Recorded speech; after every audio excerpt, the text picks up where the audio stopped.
Qué desperdicio de riqueza, alegría. Tu dinero no sirve de nada si no tienes aire bajo el agua. Susurró mi marido en mi oído justo antes de empujar mi espalda con fuerza. Lo siguiente que supe fue que estaba cayendo. El mar me recibió, frío y oscuro. Me tragó entera. Mi boca se llenó de agua salada. Mientras luchaba por salir a la superficie, jadeando, con los pulmones ardiendo. Cuando por fin lo conseguí, el yate ya se alejaba. El ruido de su motor se hacía más fuerte cada segundo. Los vi en la cubierta, a mi marido Ramiro y a su madre, doña Elvira, observándome luchar en el agua. La risa de doña Elvira resonó sobre las olas, aguda y alegre, como si fuera el mejor entretenimiento que hubiera tenido en años. Soy Alegría. Tengo 32 años. Y acabo de darme cuenta de que mi marido ha intentado matarme. El agua estaba helada. Mi ropa me arrastraba hacia abajo, pesada e implacable. Cada patada que daba en el agua se sentía como golpear cemento. No podía creer lo que había pasado. Se suponía que estábamos de vacaciones, un viaje relajante para celebrar nuestro tercer aniversario de boda. Ramiro sugirió que trajéramos a su madre. Dijo que ella se sentía sola desde que falleció su padre. No la quería allí, pero acepté porque pensé que le haría feliz. Asumí muchas cosas sobre Ramiro que resultaron ser erróneas. El yate se hacía cada vez más pequeño en la distancia.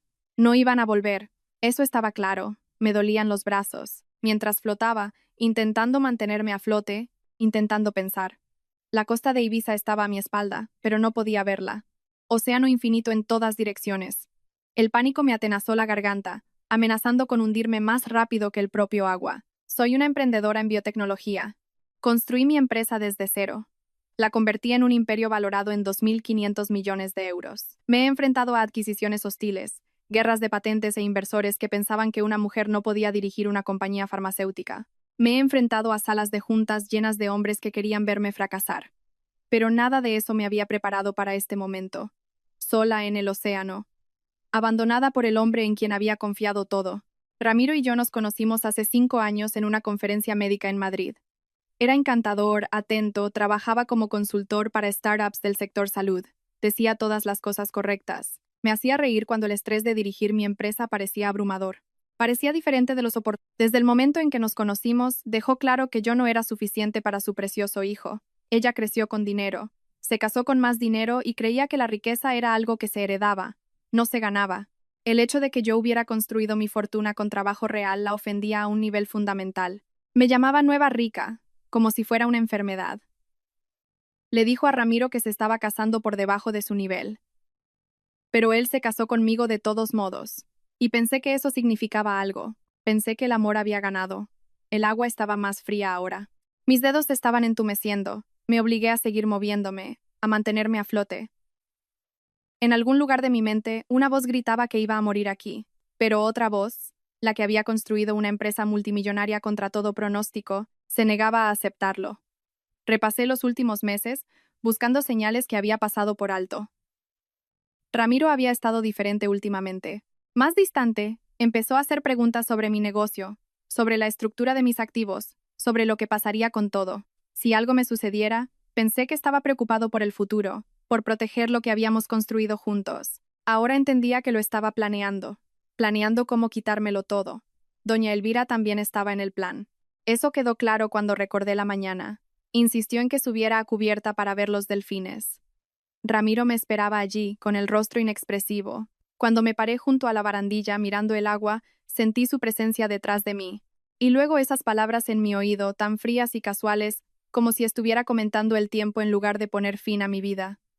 Una ola me golpeó en la cabeza y tragué más agua salada. Me ardía la garganta. Mis piernas parecían de plomo. No podría aguantar mucho más. Pero entonces lo vi. Un barco de pesca en la distancia. Quizás a 1 kilómetro de distancia. Era mi única oportunidad. Empecé a nadar. Cada brazada se sentía imposible, pero seguí adelante.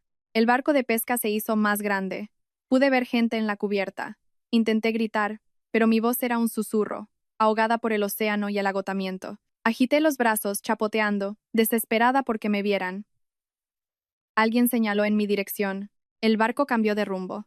Venía hacia mí. El alivio inundó mi cuerpo, dándome la fuerza suficiente para mantenerme a flote un poco más. Estaban viniendo. Iba a sobrevivir.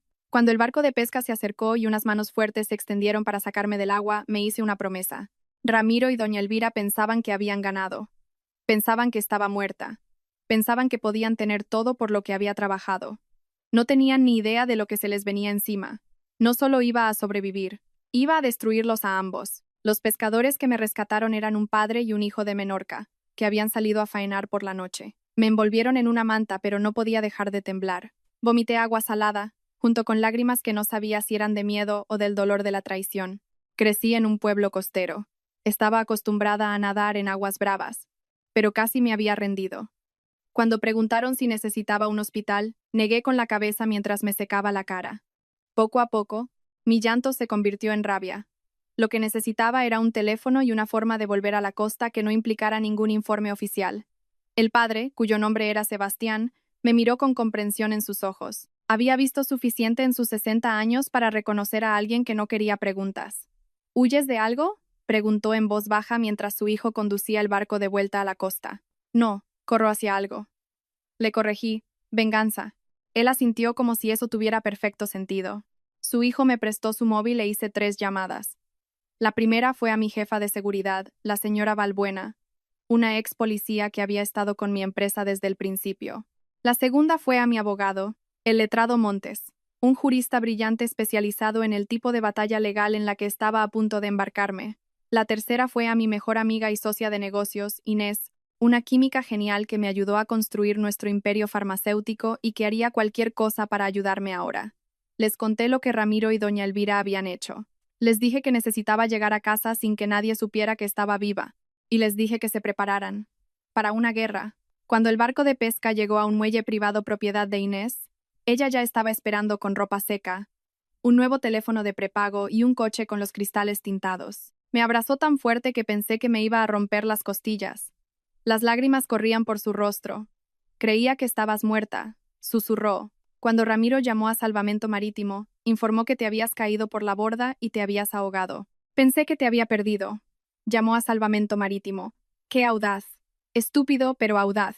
Hace 2 horas. Dijo que estabas haciendo fotos. Te inclinaste demasiado sobre la barandilla y te caíste antes de que pudiera agarrarte. Salvamento Marítimo te está buscando ahora mismo. La voz de Inés era amarga. Incluso lloró por teléfono. Una actuación muy convincente. Sentí un escalofrío recorrer mi pecho.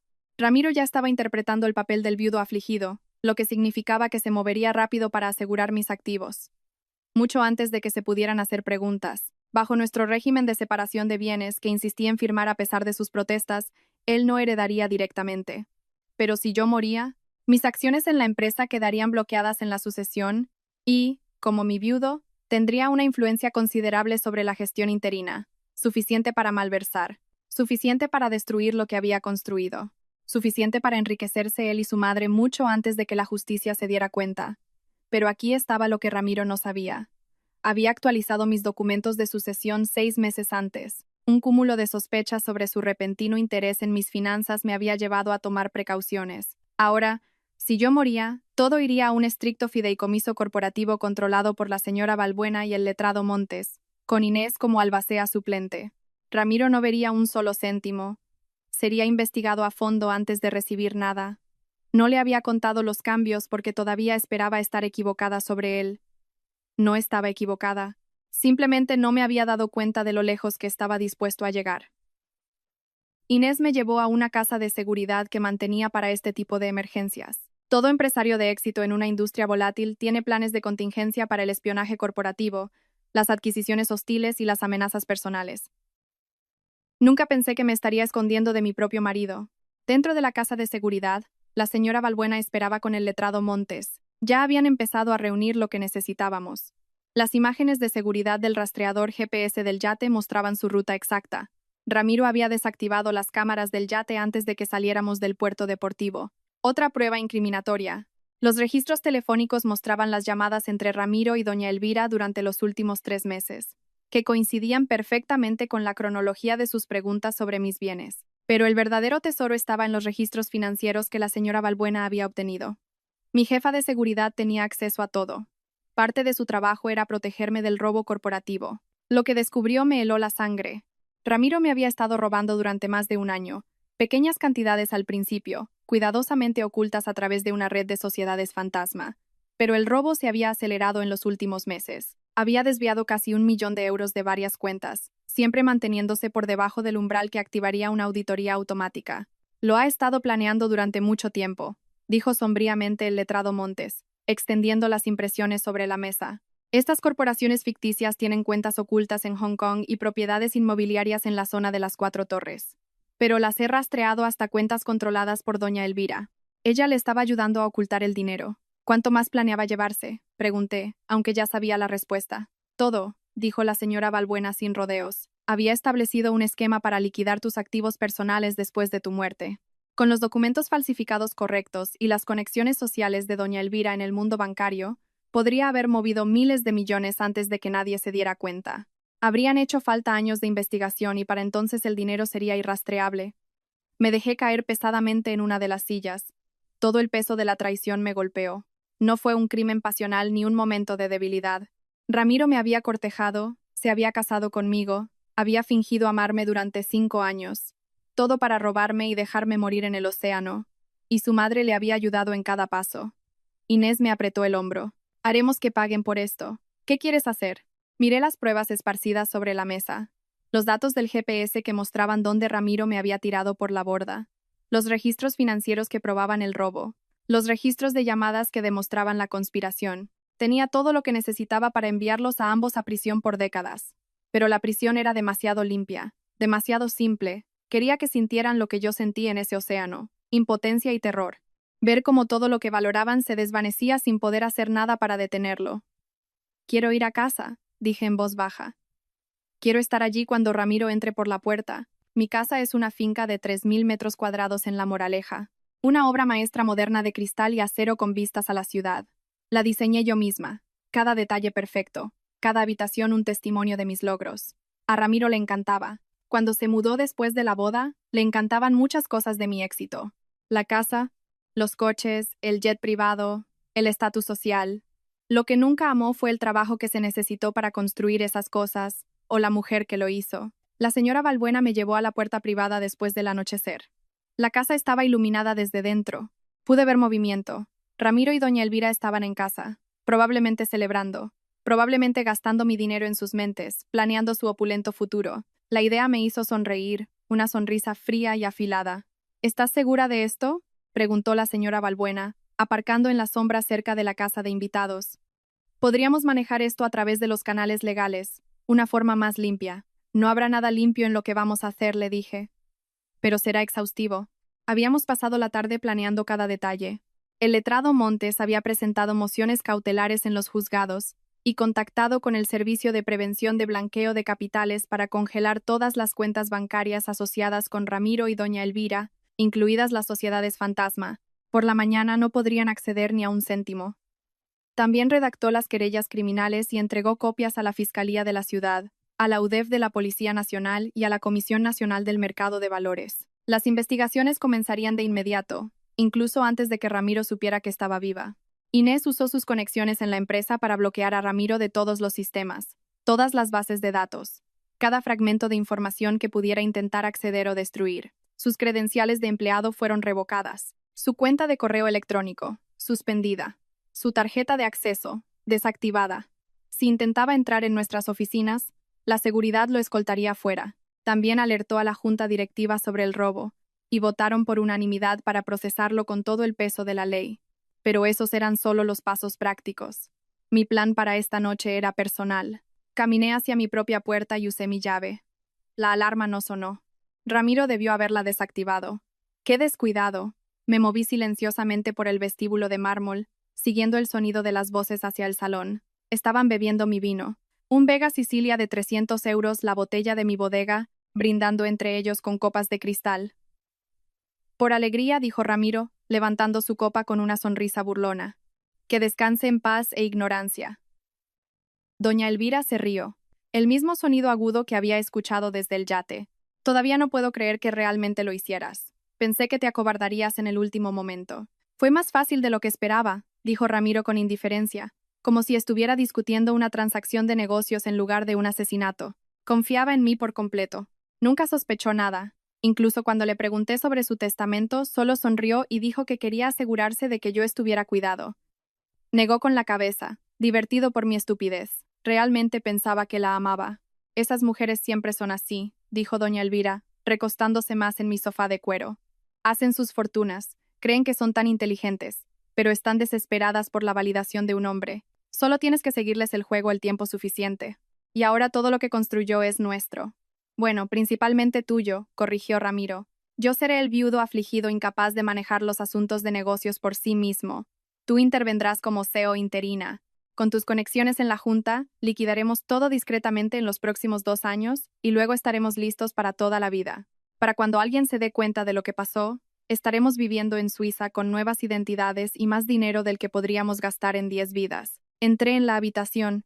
Un plan interesante. Solo hay un problema. Ambos se quedaron helados, las copas a medio camino de sus labios, mirándome como si fuera un fantasma, que supongo que lo era. Ramiro dejó caer su copa. Se hizo añicos en el suelo de madera. El vino tinto se esparció como sangre sobre la superficie pulida. Su rostro se puso blanco ceniza, luego verdoso, como si fuera a vomitar. Doña Elvira hizo un sonido entre un jadeo y un grito ahogado. Su mano voló a su pecho. Alegría, susurró Ramiro. ¿Cómo? Estás viva. Te vimos ahogarte. Os vi intentarlo. Terminé tranquilamente, adentrándome más en la habitación. Sí, ciertamente hicisteis un gran esfuerzo para que eso sucediera. Desafortunadamente para vosotros soy una excelente nadadora. Crecí en la costa. Estoy acostumbrada a las corrientes fuertes, ¿recuerdas? Deberías haber investigado un poco más antes de intentar asesinarme. Doña Elvira fue la primera en encontrar su voz, aunque salió temblorosa y delgada. Esto es absurdo. Te caíste por la borda. Ramiro pidió ayuda de inmediato. Hemos estado de luto. De verdad, de luto. Basta ya, la corté. Lo sé todo. Vuestra sociedad es fantasma. Las cuentas ocultas en Hong Kong y en las 4 Torres. El 1.000.000 de euros que habéis robado hasta ahora. El plan para liquidar mis activos después de mi muerte. Las llamadas telefónicas entre vosotros dos durante los últimos 3 meses, planeando cada detalle. Saqué mi teléfono y lo levanté. Tengo pruebas de todo. Registros financieros, los datos del GPS del yate que muestran exactamente dónde me empujaste, Ramiro, incluso una grabación de esta tarde. Cuando apagaste las cámaras del Jade, la señora Balbuena había instalado un sistema de respaldo que no conocías. Ramiro tropezó hacia atrás, derribando una mesita auxiliar. Un jarrón caro se estrelló y se rompió. Apenas se dio cuenta. No, no puedes. Podemos explicarlo. ¿Explicar el intento de asesinato? Pregunté amablemente. ¿Explicar el robo? ¿La conspiración? ¿El fraude? Adelante, por favor. Estoy segura de que a la UDEF le encantarán vuestras explicaciones cuando os arresten, lo que sucederá en aproximadamente 3 minutos. Están esperando fuera mi señal. El rostro de doña Elvira se contrajo de rabia. El miedo se desvaneció, reemplazado por algo mucho más feo. Te crees muy lista, ¿verdad? Volviendo de entre los muertos para atraparnos, pero no puedes probar nada de esto en un tribunal. Será tu palabra contra la nuestra, y le diremos a todos que te lo inventaste todo para llamar la atención, que perdiste la cabeza. Eso podría haber funcionado, la interrumpí, si no hubiera grabado toda vuestra conversación de ahora mismo. La parte en la que Ramiro admite haberme empujado por la borda será particularmente útil. Gracias por eso. Las piernas de Ramiro cedieron. Se desplomó en el suelo, con el rostro entre las manos. Doña Elvira se quedó allí, rígida, comprendiendo por fin que lo habían perdido todo. Les sonreí a los dos, a mi marido asesino y a mi suegra cómplice. Disfrutad del resto de vuestra velada, dije dulcemente. Es la última que pasaréis como personas libres. Luego caminé hacia la puerta y le hice una señal a la señora Balbuena. En segundos, agentes de la UDEF irrumpieron en mi casa. La UDEF se llevó a Ramiro y a doña Elvira esa noche. Observé desde la puerta cómo los esposaban y les leían sus derechos, sus rostros pálidos y conmocionados. Ramiro seguía mirándome, como si no pudiera comprender cómo estaba sucediendo esto. Doña Elvira trató de mantener su dignidad, con la barbilla en alto, negándose a mirar a nadie, pero sus manos temblaban. Los metieron en coches separados y se los llevaron, y luego mi casa volvió a quedar en silencio. La señora Balbuena se quedó conmigo esa noche. Nos sentamos en la cocina, bebiendo café a las 3 de la mañana. Ninguna de las dos podía dormir. La adrenalina todavía corría por mis venas, haciendo temblar mis manos y acelerando mi corazón. Revivía una y otra vez el momento en que caí al océano. El frío del agua, la certeza de que iba a morir. Luego recordaba el rostro de Ramiro cuando me vio viva, el puro terror en sus ojos, y algo oscuro y satisfactorio se instaló en mi pecho. ¿Estás bien?, preguntó la señora Balbuena, observándome con atención. No lo sé, admití. Excepto que me gustó verlos arrestados. Quería verlos sufrir. Intentaron matarte y robarte todo lo que has construido, dijo. Tienes derecho a sentir lo que sea que sientas ahora. Hizo una pausa, eligiendo sus palabras con cuidado, pero tienes que prepararte. Esto es solo el principio. El juicio, la atención de los medios, el escrutinio de cada aspecto de tu vida y la de ellos, va a empeorar antes de mejorar. Tenía razón. A la mañana siguiente, la noticia se había extendido. Alguien había filtrado los detalles a la prensa, y mi intento de asesinato era noticia de primera plana. Mi teléfono sonó antes del amanecer. Todas las cadenas principales querían una entrevista. Los reporteros acamparon fuera de mi puerta. Las acciones de mi empresa cayeron al principio, en medio del caos, y luego se dispararon cuando los inversores se enteraron de que estaba viva y que la empresa estaba segura. La junta directiva emitió un comunicado, expresando su total apoyo y condenando las acciones de Ramiro. Inés llegó por la tarde con el almuerzo y apoyo moral. Nos sentamos en mi estudio, lejos de las ventanas donde los fotógrafos intentaban tomar fotos con teleobjetivos. Trajo sushi de mi restaurante favorito y una botella de vino, aunque ninguna de las dos tenía mucho apetito. La empresa está bien, me aseguró. Mejor que bien, de hecho. Nuestros competidores pensaron que éramos vulnerables sin ti y empezaron a hacer movimientos para atraer a nuestros investigadores y robar nuestros contratos. Ahora están retrocediendo a toda prisa, tratando de fingir que nunca dudaron de nosotros. Sonrió con tristeza. Tu experiencia cercana a la muerte ha fortalecido nuestra posición en el mercado. Nada dice compromiso como sobrevivir a un intento de asesinato y volver luchando. Me reí, aunque sonó hueco. Me alegro de que mi trauma sea bueno para el negocio. No quise decir eso. La expresión de Inés se suavizó. Solo digo que no tienes que preocuparte por la empresa. Lo tenemos todo bajo control. Tómate el tiempo que necesites. Pero no quería tiempo. Quería trabajar, centrarme en otra cosa que no fuera el hecho de que mi marido había intentado asesinarme. Quería sentirme normal de nuevo, aunque sospechaba que la normalidad era algo que nunca alcanzaría del todo. ¿Cómo se vuelve a una vida normal después de descubrir que la persona que más amabas en el mundo estaba planeando tu asesinato? El letrado Montes llamó esa tarde con una actualización. La fiscalía se movía rápido. Querían acusar a Ramiro y a doña Elvira de intento de asesinato, conspiración para cometer asesinato, hurto mayor, fraude electrónico y blanqueo de capitales. Las pruebas eran abrumadoras. Sus abogados ya estaban ofreciendo un acuerdo de culpabilidad. Ningún trato, dije al instante. Quiero que se enfrenten a un juicio por todo lo que han hecho. Alegría, piénsalo bien.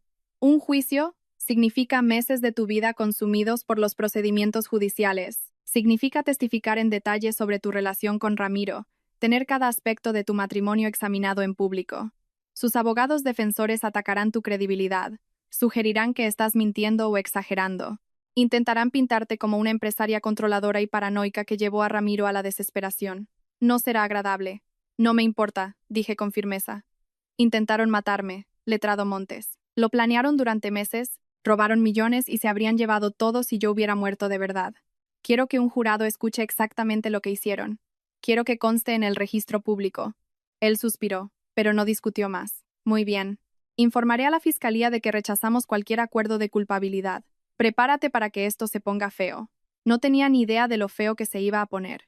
2 días después, doña Elvira salió bajo fianza. Sus abogados argumentaron que era una mujer mayor, sin antecedentes penales y que no presentaba riesgo de fuga. El juez estuvo de acuerdo. La fianza se fijó en 1.000.000 de euros. Doña Elvira la pagó al instante. Aparentemente, tenía más dinero escondido que aún no habíamos encontrado. Salió de la cárcel con un aire de rectitud e indignación y se dirigió directamente a un grupo de reporteros. Mi hijo es inocente, anunció a las cámaras, su voz firme y clara. Alegría es mentalmente inestable. Siempre estuvo celosa de nuestra estrecha relación, siempre tratando de interponerse entre Ramiro y su familia. Se ha inventado todo esto para incriminarnos porque Ramiro finalmente se enfrentó a su comportamiento controlador. La verdad saldrá a la luz en el juicio y todos verán qué clase de persona es realmente. Vi la conferencia de prensa desde mi estudio, sintiendo algo frío y pesado asentarse en mi estómago. Doña Elvira no solo se estaba defendiendo, estaba pasando a la ofensiva, y era buena en ello. Décadas de conexiones sociales, trabajo de caridad y una gestión cuidadosa de su imagen la habían establecido como una figura respetada en ciertos círculos.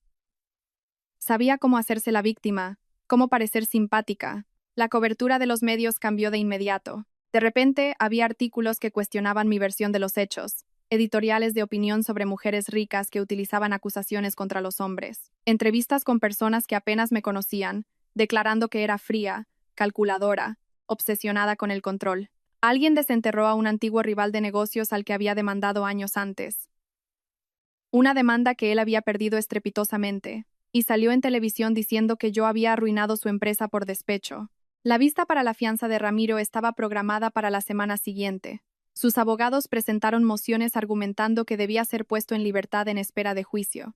Presentaron referencias de carácter de amigos y colegas, incluidos 3 ejecutivos de mi propia empresa que al parecer pensaban que Ramiro era encantador y no podían creer que fuera capaz de hacer daño a nadie. Me sentí enferma al leer sus declaraciones, sabiendo que estaban defendiendo a un hombre que literalmente me había empujado al océano para morir.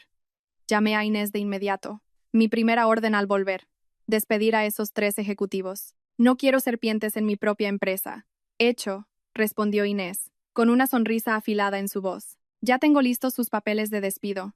La señora Balbuena aumentó la seguridad alrededor de mi casa y oficina. Había recibido amenazas creíbles, mensajes anónimos que decían que me merecía lo que me pasó, que estaba mintiendo sobre todo, que alguien debería terminar lo que Ramiro empezó. Las amenazas fueron comunicadas a la Policía Nacional, pero no hicieron nada para aliviar el nudo de ansiedad que se había instalado en mi pecho. ¿Es doña Elvira quien está orquestando esto?, me dijo la señora Balbuena. La campaña mediática, los testigos de carácter, quizás incluso las amenazas. Está tratando de envenenar a la opinión pública contra ti antes del juicio. ¿Podemos probarlo? Lo estamos intentando, pero es lo suficientemente inteligente como para mantenerse aislada. Todo pasa por intermediarios, sociedades fantasma, supuestas empresas de relaciones públicas independientes. La expresión de la señora Balbuena era sombría. Ella planeó esta contingencia alegría. En el momento en que Ramiro y ella fueron atrapados, activó un plan de respaldo para destruir tu credibilidad. Está luchando por su vida ahora, y está usando todas las armas que tiene. Miré por la ventana a los reporteros que todavía acampaban fuera de mi puerta. Llevaban días allí, esperando una declaración, una foto, cualquier cosa para alimentar la historia. Estaba escondida en mi propia casa como una prisionera mientras doña Elvira andaba libre pintándome como la villana. Tengo que contraatacar, dije en voz baja. ¿Cómo? Me volví hacia la señora Balbuena, y debió ver algo en mi expresión, porque retrocedió casi imperceptiblemente. Vamos a encontrarlo todo. Cada sucio secreto que doña Elvira ha ocultado, cada mentira que ha contado, cada crimen que ha cometido. Quiere destruir mi reputación. Bien, veamos cómo se mantiene su reputación bajo escrutinio. La señora Balbuena sonrió lentamente. Ahora estamos hablando. Dame 48 horas. La señora Balbuena lo consiguió. En 36 horas, llegó a mi casa con 3 cajas grandes llenas de documentos y un ordenador portátil con suficiente información contra doña Elvira para enterrarla 10 veces. Tu suegra, dijo la señora Balbuena, esparciendo archivos sobre la mesa de mi comedor, no es la respetable dama de sociedad que pretende ser. Es una criminal, y lo ha sido durante décadas. Me quedé inmóvil, el corazón latiendo con fuerza. Cuéntamelo todo.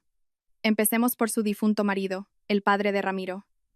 Murió hace 10 años, oficialmente de un ataque al corazón, pero he encontrado los informes médicos que cuentan una historia diferente. Sacó una carpeta gruesa. No tenía antecedentes de enfermedades cardíacas. Estaba sano, activo, revisiones regulares, todo despejado. Luego, de repente, a los 58 años, muere. El certificado de defunción fue firmado por un médico que era amigo íntimo de doña Elvira. Un médico al que le retiraron la licencia médica 3 años después por firmar documentos falsos. ¿Crees que lo mató? Creo que vale la pena investigarlo, especialmente cuando ves lo que sucedió inmediatamente después de su muerte. Doña Elvira lo heredó todo, una fortuna valorada en unos 40 millones de euros. Pero aquí está la parte interesante. 3 meses antes de morir, su marido había redactado un nuevo testamento. Habría puesto la mayor parte de sus activos en un fideicomiso para Ramiro y su hermana. Doña Elvira solo habría recibido una pequeña parte. Ese testamento nunca se presentó. El abogado que lo redactó murió en un accidente de coche 2 semanas después de la muerte del marido. Se me heló la sangre. ¿Doña Elvira los mató a ambos? No se puede probar todavía, pero el patrón está ahí. 2 muertes convenientes, un beneficio financiero masivo para doña Elvira y circunstancias sospechosas en torno a ambas. La señora Balbuena sacó otra carpeta. Luego está la hermana de Ramiro, Carmen. Tenía 25 años cuando murió su padre. Trabajaba como maestra en el norte. Según amigos de la familia, ella y doña Elvira tuvieron una pelea tremenda después del funeral. Carmen acusó a doña Elvira de manipular a su padre, de robarle dinero antes de morir. Amenazó con impugnar el testamento. ¿Qué le pasó? Desapareció 6 meses después. Simplemente se esfumó. Su apartamento quedó intacto, su coche todavía aparcado en la calle, sus cuentas bancarias sin tocar. La policía investigó brevemente, pero no encontró nada. Doña Elvira le dijo a todo el mundo que Carmen tenía problemas de salud mental, que probablemente se había escapado para empezar de nuevo en otro lugar. Con el tiempo, el caso se enfrió. Sentí náuseas. ¿Crees que doña Elvira la mató también?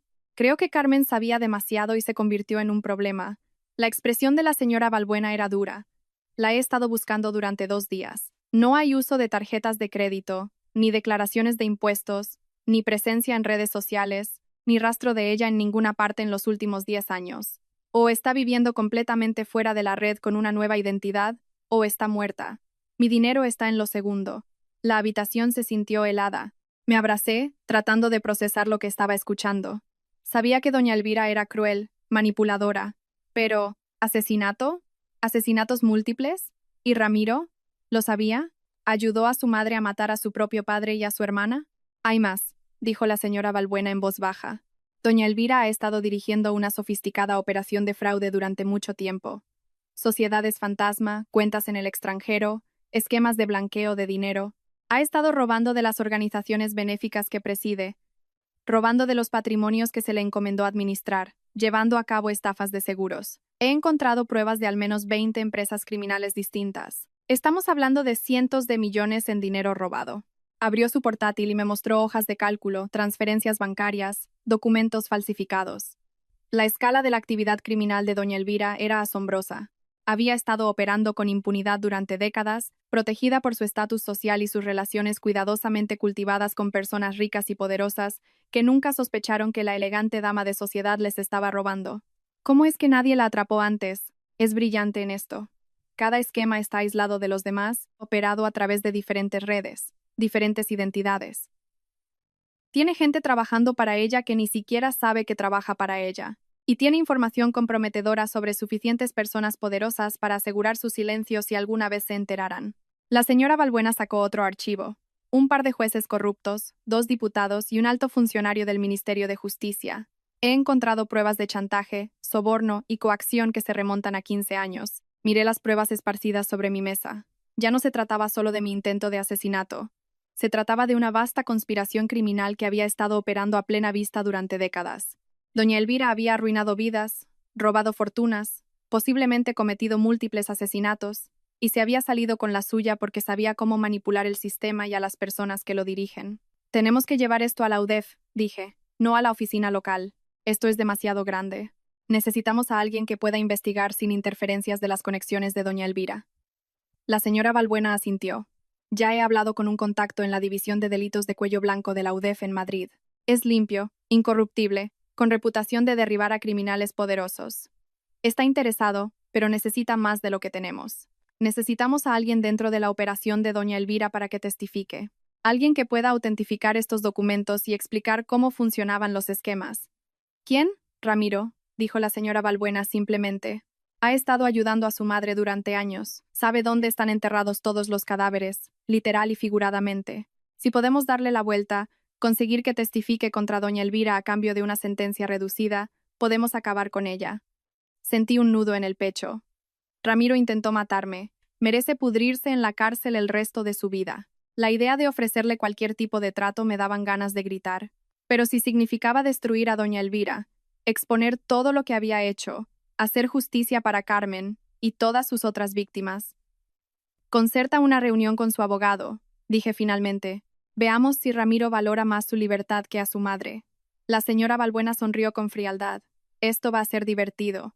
La reunión tuvo lugar al día siguiente en el despacho del letrado Montes. El abogado de Ramiro, un hombre nervioso llamado letrado Ibáñez, que claramente sabía que su cliente era culpable, se sentó frente a nosotros con aire incómodo. El letrado Montes expuso nuestra propuesta.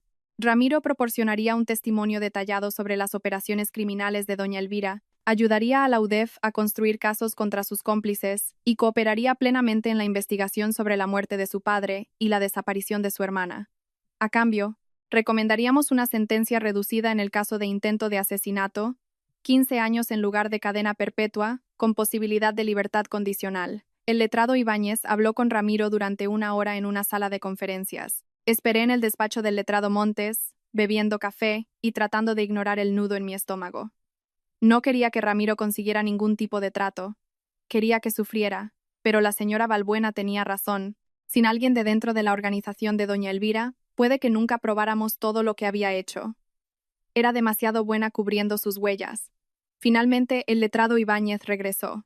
Ramiro acepta vuestros términos, testificará contra su madre y proporcionará todas las pruebas que necesitéis.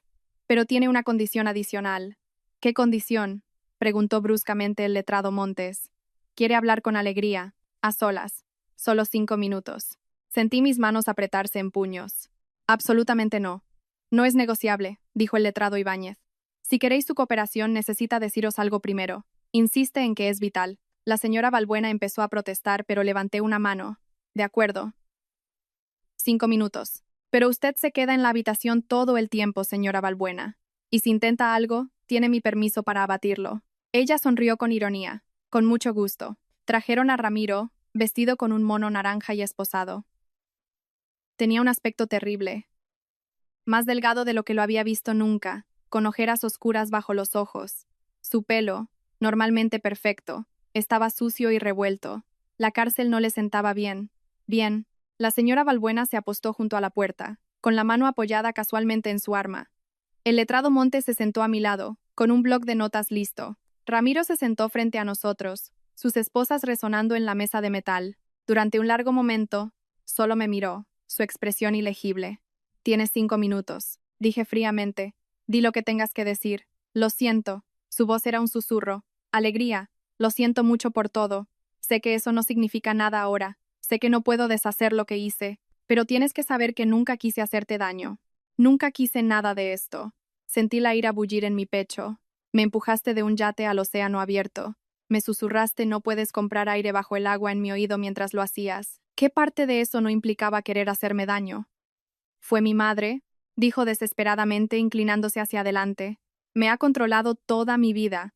Ella lo planeó todo. La boda, el robo, el asesinato. Yo solo seguía sus órdenes, como siempre he hecho. Me hizo creer que era la única manera, que nunca nos darías lo que nos correspondía, que de alguna manera era justo. Pero estaba equivocado. Estaba tan equivocado, y lo siento.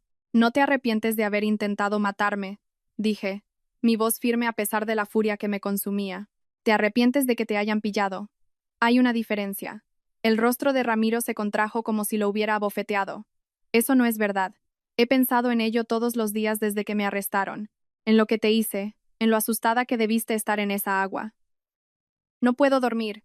Sigo viendo tu cara cuando te empujé, la traición en tus ojos. Me está destruyendo. Bien, dije sin rodeos. Deberías estar destruido. Intentaste matarme por dinero. ¿Te casaste conmigo? Fingiste amarme durante 5 años. Todo mientras planeabas robarme y dejarme morir. Cualquier tormento que estés experimentando ahora no es nada comparado con lo que mereces. Las lágrimas empezaron a correr por su rostro. Lágrimas de verdad, noté con sorpresa. Nunca había visto a Ramiro llorar antes. Lo sé. Sé que merezco todo lo que me está pasando. Pero mi madre no puede salirse con la suya. Me ha manipulado desde que era un niño, usándome para cometer sus crímenes, amenazándome cuando intentaba resistirme. Mató a mi padre, Alegría, y a mi hermana Carmen.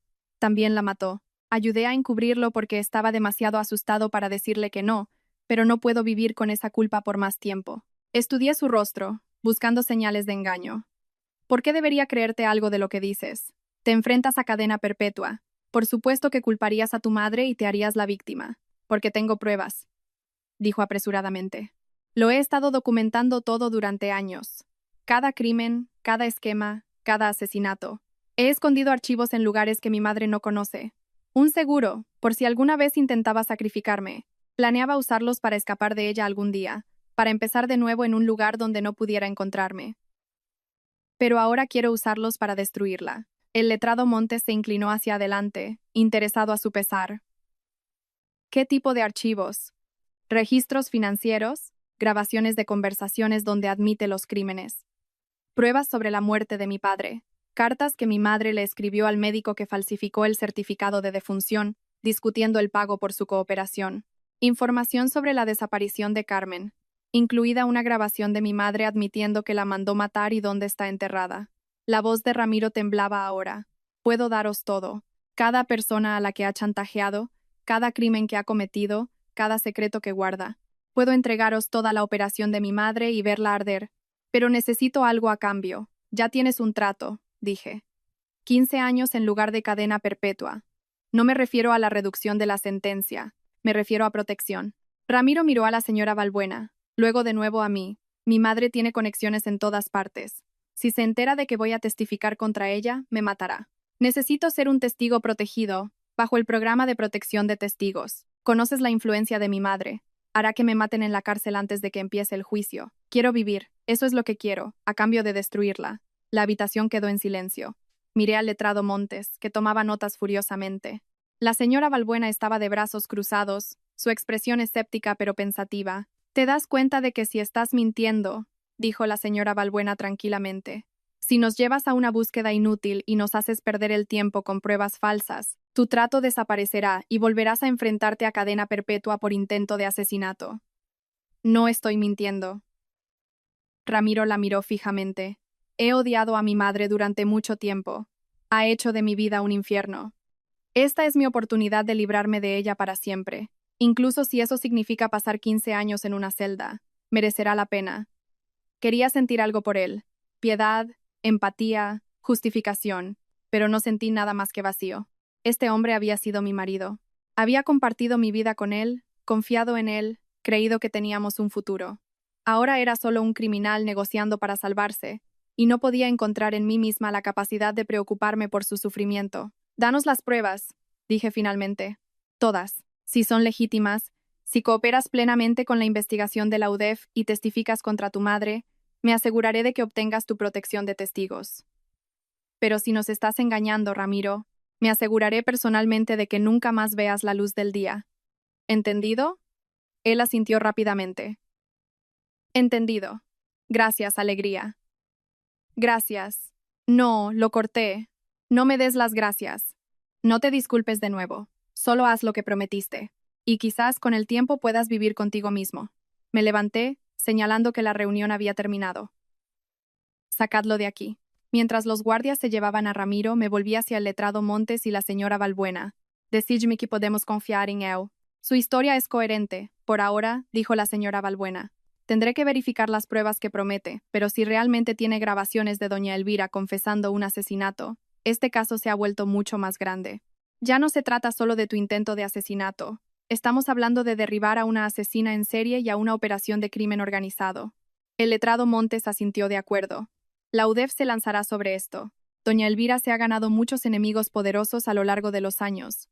Gente a la que ha chantajeado o robado que estaría encantada de verla caer. Con el testimonio y las pruebas de Ramiro, podemos construir un caso blindado». Miré por la ventana del despacho del letrado Montes el horizonte de la ciudad. En algún lugar ahí fuera, doña Elvira caminaba libre, probablemente planeando su próximo movimiento, segura de que podría manipular su salida de este problema como siempre lo había hecho. No tenía ni idea de lo que se le venía encima. «Hacedlo», dije. «Lo que sea que la UDEF necesite.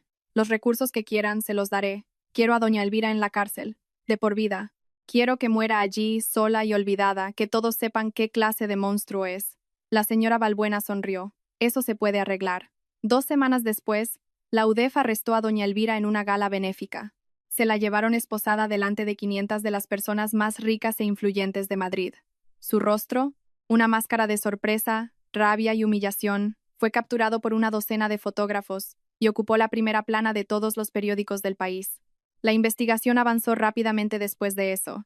Ramiro cumplió su palabra, proporcionando una montaña de pruebas y un testimonio detallado sobre los crímenes de su madre. El cuerpo de Carmen fue encontrado exactamente donde Ramiro dijo que estaría, enterrado en una propiedad de doña Elvira en Formentera.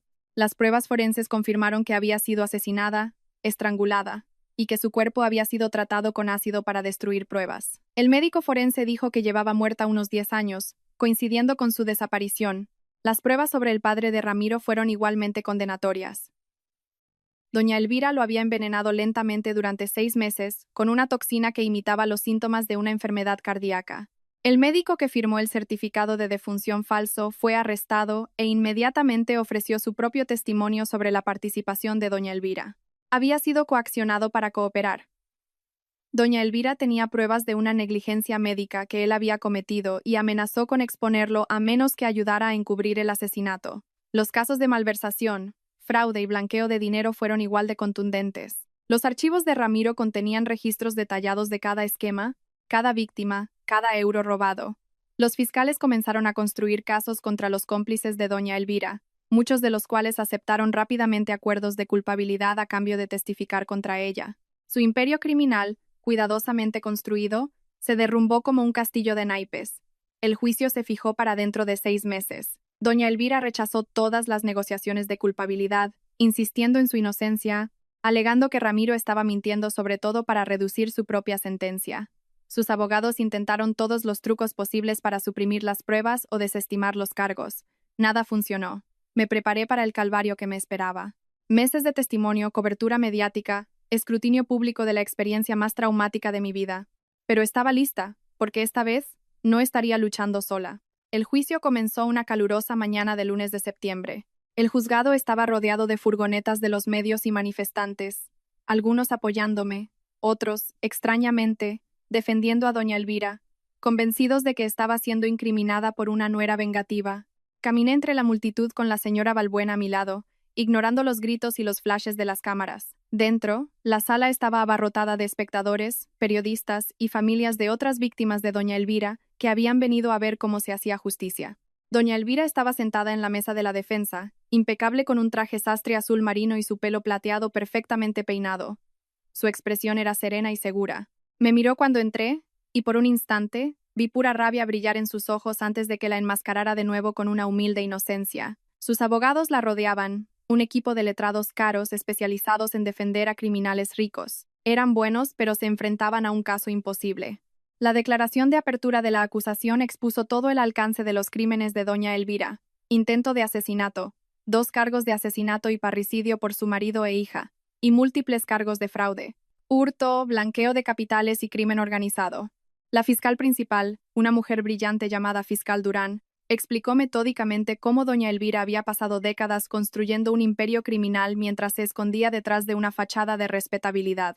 Prometió al tribunal que, al final del juicio, verían a doña Elvira por lo que realmente era, una asesina despiadada que destruía a cualquiera que se interpusiera en su camino. El abogado principal de doña Elvira, un hombre llamado Letrado Soler que se había hecho rico defendiendo a criminales de cuello blanco, contraatacó con una narrativa diferente. Pintó a doña Elvira como una madre afligida perseguida por una nuera vengativa. Argumentó que yo había orquestado todo este proceso por despecho, que el testimonio de Ramiro era coaccionado y poco fiable, que las pruebas eran, en el mejor de los casos, circunstanciales. Pidió al tribunal que viera a doña Elvira por lo que realmente era: una madre devota, un pilar de la comunidad, una filántropa que había dedicado su vida a ayudar a los demás. Me senté en la galería, observando esta actuación, sintiendo mi propia ira crecer con cada palabra. El letrado Soler era bueno, hacía que doña Elvira pareciera casi simpática, pero sabía que la fiscal Durán era mejor, y las pruebas eran abrumadoras.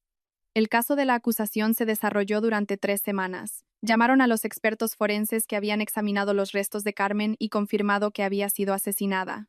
Llamaron al médico que había falsificado el certificado de defunción del padre de Ramiro, quien testificó entre lágrimas sobre las amenazas y el chantaje de doña Elvira. Llamaron a las víctimas de los esquemas de fraude de doña Elvira, ancianos a los que les había robado los ahorros de toda una vida, organizaciones benéficas a las que había desfalcado, socios comerciales a los que había arruinado. Cada testigo añadía otra capa al retrato de doña Elvira como una depredadora calculadora.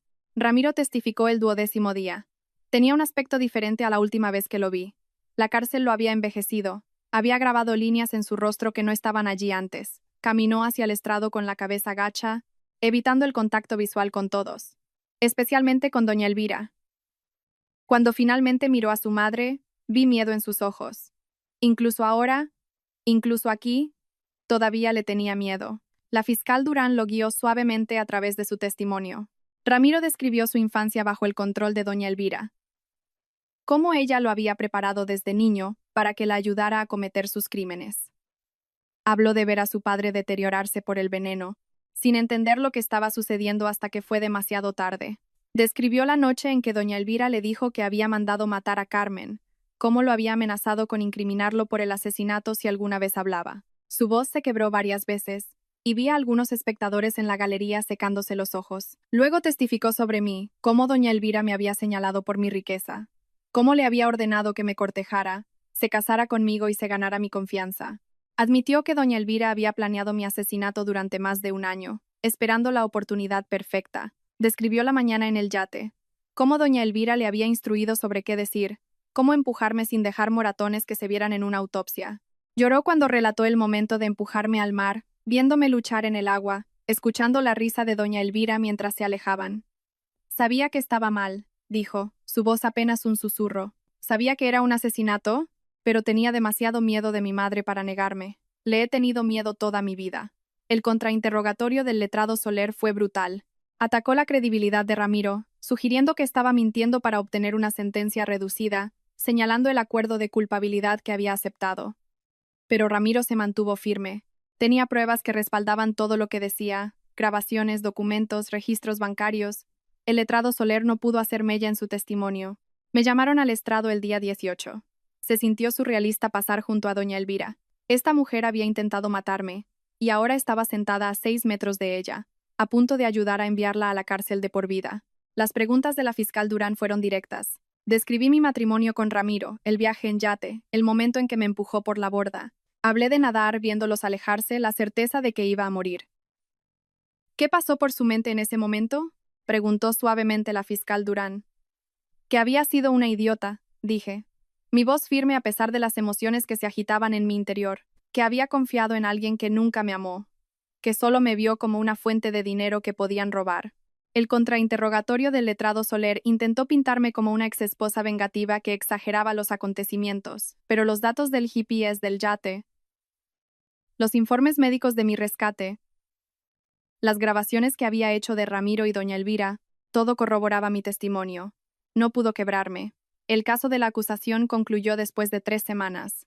La defensa de doña Elvira duró 2 días. El letrado Soler llamó a testigos de carácter que testificaron sobre el trabajo caritativo y la participación comunitaria de doña Elvira. Pero la fiscal Durán los destrozó a todos en el contrainterrogatorio, mostrando cómo doña Elvira había utilizado esas mismas organizaciones benéficas para blanquear dinero robado. La propia doña Elvira no testificó. Era demasiado arriesgado, dadas las pruebas en su contra. Los alegatos finales tuvieron lugar un viernes. El de la fiscal Durán fue poderoso y claro, guiando al tribunal a través de cada prueba, cada crimen, cada víctima. El del letrado Soler fue desesperado, pidiendo a la jueza Herrero que ignorara los hechos y se centrara en una duda razonable que no existía. La jueza Herrero fijó la fecha para la promulgación del fallo 3 semanas después. Cuando comenzó la audiencia del veredicto, mi corazón latía con fuerza. La señora Balbuena me tomó la mano mientras nos poníamos de pie para la entrada de la jueza. Observé el rostro de la jueza, tratando de leer su expresión, pero era cuidadosamente neutral. Toda la sala quedó en silencio. La jueza Herrero ordenó a la secretaria judicial que leyera la decisión.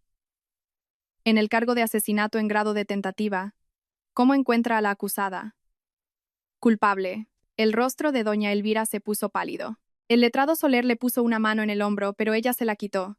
En el cargo de asesinato por la muerte de Carmen Salcedo, ¿cómo encuentra a la acusada? Culpable. Un sonido escapó de la garganta de doña Elvira, a medio camino entre un jadeo y un gemido. En la galería, vi a personas que habían conocido a Carmen llorando, abrazándose. En el cargo de parricidio por la muerte del señor Andrés Salcedo, ¿cómo encuentra a la acusada? Culpable. Los veredictos de culpabilidad continuaron. Cada cargo de fraude, cada cargo de hurto, cada cargo de blanqueo de capitales y crimen organizado. Culpable, culpable, culpable. Todos y cada uno. Un clavo más en el ataúd de doña Elvira. Al final, estaba agarrada a la mesa, con los nudillos blancos, su compostura perfecta finalmente rota.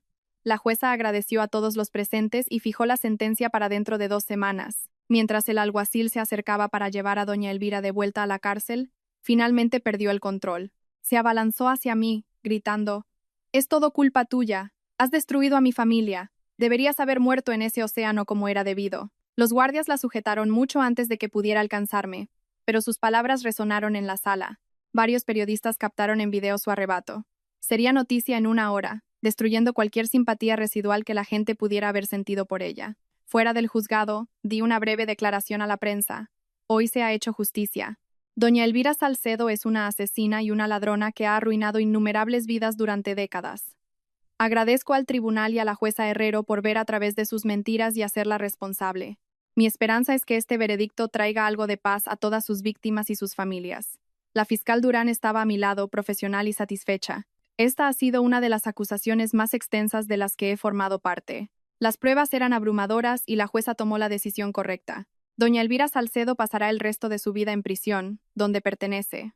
La audiencia de sentencia, 2 semanas después, fue casi un anticlímax. La jueza, una mujer severa llamada jueza Herrero, que había presidido el juicio con una eficiencia férrea, escuchó las declaraciones de las víctimas durante 3 horas. Las familias de las personas a las que doña Elvira había estafado hablaron de perder los ahorros de toda su vida. Antiguos colegas de Carmen hablaron de la prometedora joven maestra cuya vida fue truncada. Yo di mi propia declaración, describiendo el terror de ser empujada al océano y la traición de descubrir las verdaderas intenciones de mi marido. Doña Elvira permaneció en silencio todo el tiempo, su rostro una máscara de ira contenida. Cuando la jueza finalmente le preguntó si tenía algo que decir antes de la sentencia, se puso de pie y se dirigió a la sala. He pasado toda mi vida construyendo algo significativo, creando un legado, apoyando a mi familia. Todo lo que hice fue para proteger a mi hijo y asegurar nuestro futuro. No me disculparé por ser una mujer fuerte en un mundo que castiga la fortaleza. He sido juzgada de manera diferente a como lo hubiera sido un hombre. Fue una muestra asombrosa de narcisismo y delirio. Incluso sus propios abogados parecían incómodos. La expresión de la jueza no cambió. Doña Elvira Salcedo ha sido condenada por 23 delitos distintos, incluidos asesinato y parricidio. No ha mostrado remordimiento, ni comprensión del dolor que ha causado, ni reconocimiento de que sus acciones fueron incorrectas. Es un peligro para la sociedad y lo seguirá siendo por el resto de su vida. La voz de la jueza Herrero era fría como el hielo. Solo por los cargos de asesinato, la sentenció a 2 penas consecutivas de reclusión perpetua sin posibilidad de libertad condicional. Las sentencias adicionales por los cargos de fraude y malversación se cumplirán simultáneamente. Morirá en prisión, y eso es más misericordia de la que usted mostró a sus víctimas. Doña Elvira se tambaleó. Por primera vez desde su arresto, parecía vieja, frágil y derrotada. Los guardias se la llevaron esposada. No miró hacia atrás. La sentencia de Ramiro tuvo lugar un mes después. Fiel al acuerdo de culpabilidad, recibió 15 años con posibilidad de libertad condicional después de cumplir 10. La jueza citó su cooperación con los fiscales y su genuino remordimiento, pero también enfatizó que había participado en crímenes graves, incluido el intento de asesinato. Se lo llevaron para comenzar su condena, y no sentí nada mientras lo veía irse. Había tomado sus decisiones. Ahora viviría con las consecuencias. Siguieron los juicios civiles. Demandé a Ramiro y a doña Elvira por el $1.000.000 que habían robado, además de pedir daños morales y ejemplares por el intento de asesinato y el fraude. Los activos de doña Elvira fueron confiscados. La casa, los coches, la colección de arte, todo. Apenas cubría una fracción de lo que había robado a todas sus víctimas. Pero era algo. Los fondos se distribuyeron a través de un programa de compensación a las víctimas, asegurando que todos los que había estafado recibieran al menos una restitución parcial. A Ramiro no se le pudo confiscar nada. Todos sus activos provenían de doña Elvira o de robarme a mí. Pero la sentencia lo seguiría después de su liberación, haciendo casi imposible que construyera cualquier tipo de vida. Eso parecía apropiado. La atención de los medios finalmente se calmó después de 6 meses. Las acciones de mi empresa se recuperaron y más. Los inversores me veían como una superviviente, alguien a quien no se podía destruir. Inés bromeó diciendo que ahora era inmatable en las negociaciones comerciales, y no estaba del todo equivocada. Nadie quería enfrentarse a la mujer que había sobrevivido a un asesinato y había destruido a sus atacantes tan completamente. Un año después del juicio, estaba en la cubierta de un nuevo yate, comprado con mi propio dinero, registrado solo a mi nombre, equipado con el mejor sistema de seguridad que el dinero puede comprar. Estaba con la señora Balbuena, Inés y el letrado Montes. Celebrábamos la conclusión de un importante acuerdo comercial, la adquisición por parte de mi empresa de un competidor que nos convertiría en la mayor firma de biotecnología del país. Por alegría, dijo Inés, levantando su copa de champán, que se niega a dejar que nada ni nadie la detenga. Bebimos, y sentí algo cálido en mi pecho que había estado ausente durante mucho tiempo. Paz, ¿no completa? Todavía tenía pesadillas a veces sobre el océano, sobre las manos de Ramiro en mi espalda, pero estaba mejorando. ¿Cómo se siente?, preguntó la señora Balbuena en voz baja. Saber que ambos están encerrados.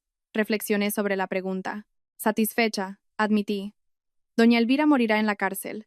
Nunca volverá a hacer daño a nadie. Ramiro pasará la próxima década pensando en lo que hizo, en lo que perdió. Eso es justicia. Hice una pausa, pero no borra lo que pasó. Todavía tengo que vivir con el hecho de que me casé con un hombre que intentó matarme, que no lo vi venir. No podías haberlo sabido, dijo firmemente el letrado Montes. Eran estafadores profesionales. Doña Elvira llevaba décadas haciendo esto. No eras su primera víctima, solo eras la más peligrosa. Eso era cierto. La investigación de la UDEF había descubierto a otras 6 personas a las que doña Elvira había apuntado a lo largo de los años. Individuos ricos con los que se había congraciado, manipulado y robado. 2 de ellos habían muerto en circunstancias sospechosas, que ahora estaban siendo reinvestigadas. Tuve suerte. Mi supervivencia la había expuesto antes de que pudiera arruinar más vidas. Mi teléfono sonó. Un mensaje de un número desconocido. Casi lo borro, pero la curiosidad me hizo abrirlo. Lo siento por todo. Sé que nunca me perdonarás y no lo merezco, pero necesito que sepas que sí te amé, al menos al principio, antes de que mi madre lo arruinara todo. Espero que encuentres la felicidad. Miré el mensaje durante un largo momento. Luego lo borré sin responder. Ramiro podría pasar el resto de su vida buscando el perdón. Nunca se lo daría. Algunas traiciones son demasiado profundas para ser perdonadas. ¿Todo bien?, preguntó Inés, notando mi expresión. Solo borrando el pasado, dije, guardando mi teléfono. Cuéntame sobre ese nuevo proyecto de investigación que mencionaste. Se lanzó a una animada descripción de un prometedor tratamiento contra el cáncer que nuestro equipo estaba desarrollando. Escuché, genuinamente interesada, pensando en el futuro en lugar de insistir en el pasado. Esto era lo que importaba, el trabajo que estábamos haciendo, las vidas que estábamos salvando, la empresa que había construido con mis propias manos y que me negué a dejar que nadie me arrebatara. El sol se ponía sobre el agua, pintando el cielo de naranjas y rosas. Observé las olas y no sentí el miedo que esperaba. El océano casi me había matado, pero no dejaría que me robara este placer también. Había recuperado todo lo que Ramiro y doña Elvira habían intentado quitarme. Mi empresa, mi riqueza, mi tranquilidad, incluso mi capacidad para disfrutar del agua. ¿Sabéis cuál es la mejor parte?, dije de repente, interrumpiendo la explicación técnica de Inés. Pensaban que podían quebrarme. Doña Elvira pensó que podía manipularme, robarme, matarme y salirse con la suya porque se había salido con la suya con todo lo demás. Ramiro pensó que podía traicionarme sin consecuencias. Ambos me subestimaron por completo. Su error fatal, dijo la señora Balbuena, satisfecha. Literalmente, añadió el letrado Montes. Y todos nos reímos. Nos quedamos en el yate hasta pasada la medianoche, hablando, bebiendo y celebrando no solo el acuerdo comercial, sino todo lo que habíamos sobrevivido y superado. Cuando finalmente llegué a la casa que doña Elvira y Ramiro habían intentado robar, sentí una verdadera sensación de satisfacción por primera vez en más de un año. Doña Elvira Salcedo murió en prisión 6 años después de un derrame cerebral. Tenía 74 años. El director de la prisión dijo que había sido una reclusa difícil, exigiendo constantemente un trato especial e insistiendo en que ella no pertenecía allí. Nadie la lloró. A su funeral, solo asistió un representante designado por el tribunal y el capellán de la prisión. Fue enterrada en una tumba sin marcar en el cementerio de la prisión. Su nombre y su legado se convirtieron en nada más que una historia con moraleja sobre la codicia y el narcisismo. Ramiro cumplió sus 15 años de condena. Sus solicitudes de libertad condicional anticipada fueron denegadas 3 veces. A su liberación oí que se había mudado a una provincia remota, viviendo con miedo a las represalias de los antiguos socios de su madre. Nunca más volví a saber de él, y agradecí ese silencio. Se desvaneció en el olvido, un final apropiado para un hombre que había vivido toda su vida a la sombra de su madre. En cuanto a mí, reconstruí mi vida en algo más fuerte que antes. Mi empresa creció y prosperó, desarrollando tratamientos que salvan vidas y superando los límites de la ciencia médica. Nunca me volví a casar, una vez fue suficiente, pero encontré la plenitud en mi trabajo, en mis amistades y en el conocimiento de que me había enfrentado a la peor traición imaginable y había salido victoriosa. A veces, en medio de la noche, todavía pienso en esos momentos en el océano, flotando, viendo el yate alejarse. Pero en lugar de miedo, siento orgullo. Sobreviví, luché y gané. Esa es la única venganza que realmente importa.